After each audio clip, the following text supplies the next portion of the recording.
সংস্কার করা লাগবে। শুধু বাংলাদেশ নয়, সারা বিশ্বের বাংলা ভাষাভাষী লোকেরা এই আন্দোলনের সাথে সমর্থন তারা করেছে, এটাকে সাপোর্ট করেছে, তারা সমর্থন দিয়েছে। আমাদের ইউনাইটেড আরব আমিরাতের বাংলাদেশি ভাইরা তারা সেখানে রাস্তায় নেমে এসেছিল, জানেন?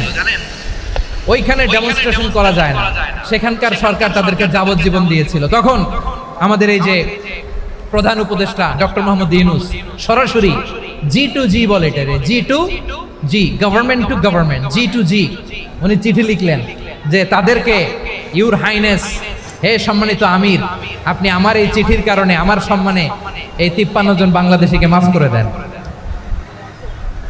এই চিঠির বদৌলতে বেকসুর খালাস পেয়ে গিয়েছিল আমাদের ভাইরা, জানেন না এই ঘটনা আপনারা?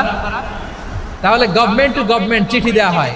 সপ্তম হিজরিতে বিষ্ণু ইসলাম সব সুপার পাওয়ারের কাছে চিঠি দিলেন, রোমান সম্রাটের কাছে, পারস্য অধিপতির কাছে, মিশরের অধিপতির কাছে, সবার কাছে চিঠি লিখলেন। চিঠির ভাষা ছিল এরকম: মিন মুহাম্মাদিন রাসূলিল্লাহ ইলা মুকাওকিস আযীমিল কিবত, মুহাম্মদ রাসূলুল্লাহর পক্ষ থেকে মিশরের বাদশার কাছে, আসলিম তাসলাম, ইসলাম মানো শান্তিতে থাকবা, সালামুন আলা মান ইত্তাবাআল হুদা, শান্তি তার জন্য যে হেদায়েতের অনুসরণ করে। সুবহানাল্লাহ পড়েন।